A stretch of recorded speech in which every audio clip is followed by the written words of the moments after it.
Rachel had always been a bright and ambitious student, with dreams of becoming a doctor.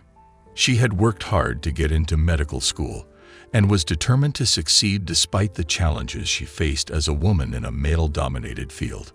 But one day, during her third year of medical school, Rachel had an encounter that would change her life forever. She was on her way to a lecture when she saw a group of soldiers standing outside the building.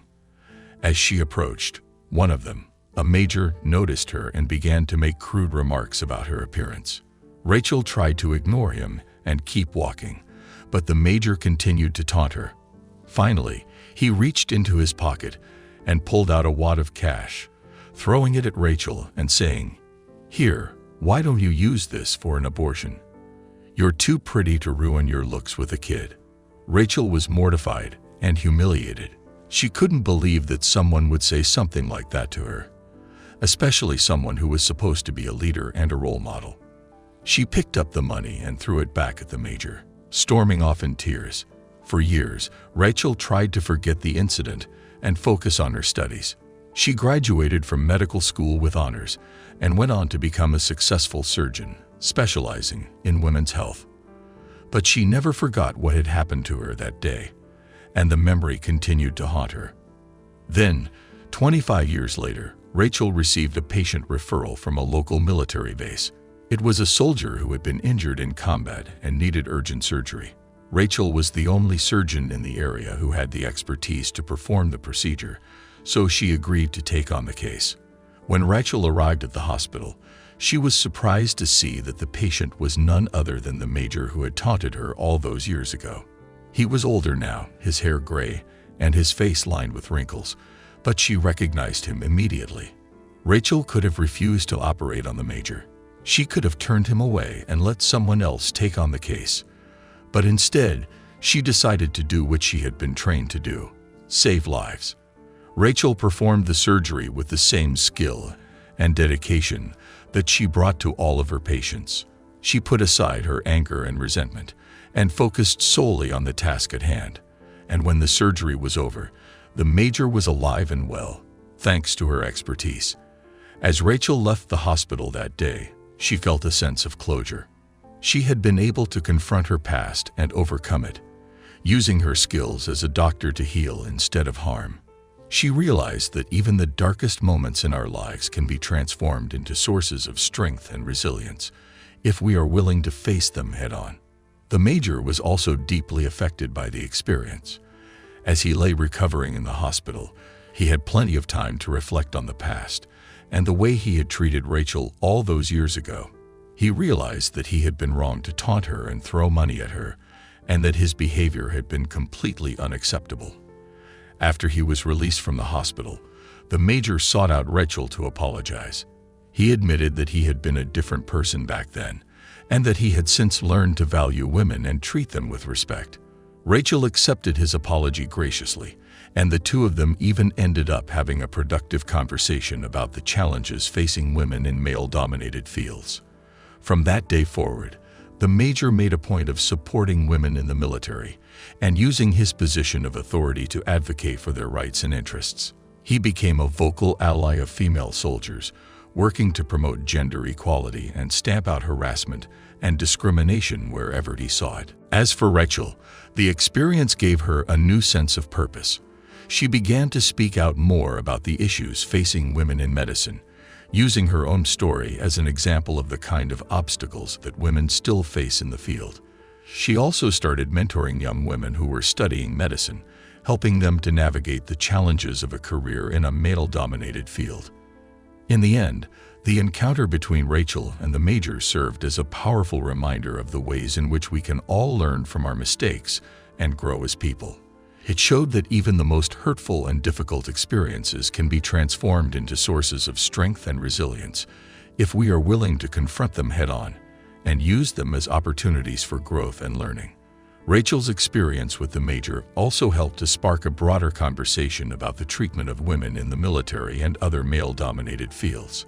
Her story was covered in the media, and many other women came forward with their own stories of harassment and discrimination. As a result of this increased attention, the military began to take concrete steps to address these issues.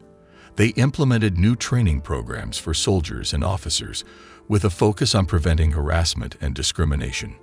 They also established new reporting procedures and support systems for victims of harassment and assault. Over time, these efforts began to pay off. While there were still instances of harassment and discrimination, the overall culture within the military began to shift. Women began to feel more supported and valued, and were able to pursue their careers without fear of harassment or retaliation. For Rachel, the experience was a turning point in her own career. She went on to become a highly respected surgeon, known for her skill and compassion in the operating room. She also continued to be an advocate for women in medicine and the military, speaking out about the need for greater gender equality and working to mentor and support other women in the field. Looking back on the incident with the major, Rachel knew that it had been a painful and difficult experience, but she also recognized that it had been a catalyst for change, both in her own life and in the lives of many others. And she felt a deep sense of gratitude for the strength and resilience that she had gained from it. As Rachel continued to excel in her career, she never forgot the incident with the major. She made a point to speak out about it whenever she could, hoping that her story would inspire others to stand up against harassment and discrimination. One day, 25 years after the incident, Rachel was working in the operating room when she received an unexpected visitor. It was the major, now retired from the military and seeking medical care for a serious health issue. At first, Rachel was taken aback. She hadn't seen the major since the incident, and the memory of his cruel treatment of her was still painful. But as she looked at him now, she saw a frail and vulnerable old man in need of care and compassion. Rachel took a deep breath and approached him. "I'll be taking care of you," she said. "Let's focus on your health." Over the course of the next few weeks, Rachel provided the major with the best possible care. She performed a complex surgery that saved his life and treated him with the same kindness and professionalism that she would show any patient.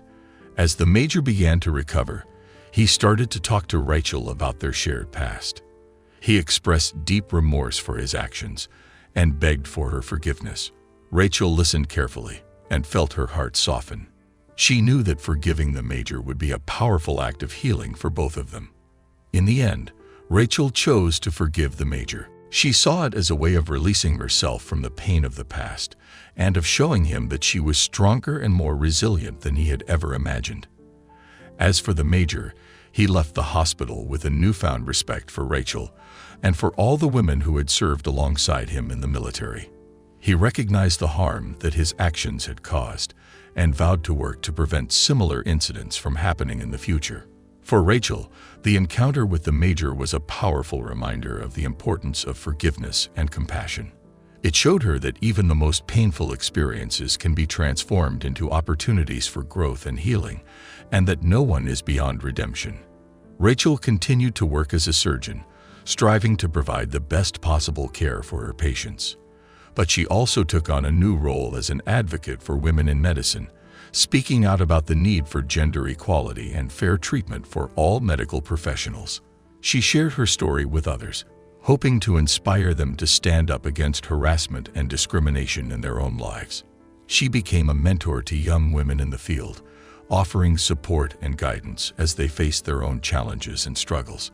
Over time, Rachel realized that her encounter with the major had been a turning point in her life. It had forced her to confront the harsh realities of sexism and harassment in the workplace, but it had also given her the strength and determination to fight back. As she looked back on her career, Rachel felt a sense of pride and accomplishment.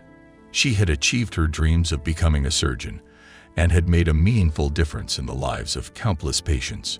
And even though she had faced many obstacles along the way, she had never given up on her passion or her values. In the end, Rachel's story was one of resilience, courage, and hope. It showed that even in the face of adversity, it is possible to rise above and make a difference. And it proved that the power of forgiveness and compassion can transform even the darkest of moments into opportunities for growth and healing. Rachel's story continued to inspire and motivate others long after she retired from her career as a surgeon. Her advocacy work had a lasting impact on the medical community, leading to new policies and initiatives aimed at promoting equality and fairness for all professionals. Rachel received numerous awards and accolades for her contributions to the field of medicine, but what mattered most to her was knowing that she had made a positive difference in the world. She was grateful for the opportunity she had been given and for the chance to help others along the way.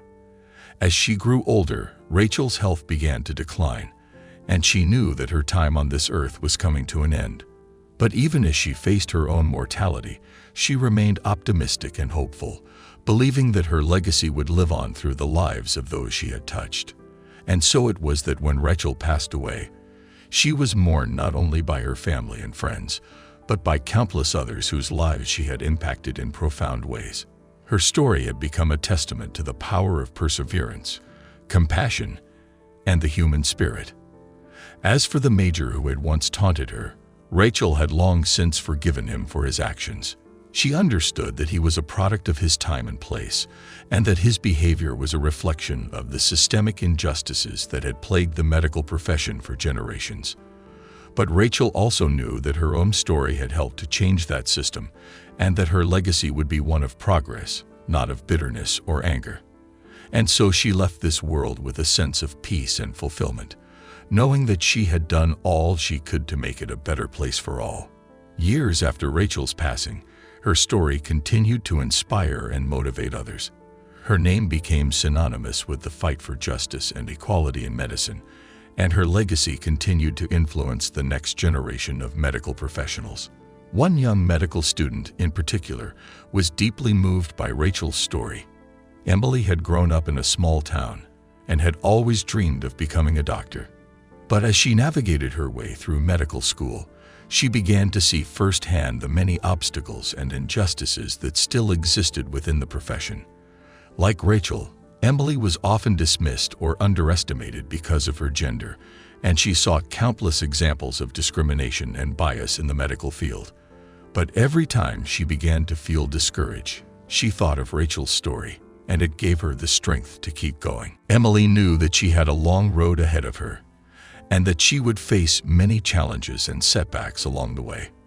But she also knew that she was not alone, and that there were countless others who had come before her, and who had fought tirelessly for the cause of justice and equality. And so she took up Rachel's mantle, dedicating herself to the same mission of promoting fairness and compassion in medicine. She became an outspoken advocate for marginalized communities and used her platform to speak out against discrimination and bias wherever she encountered it.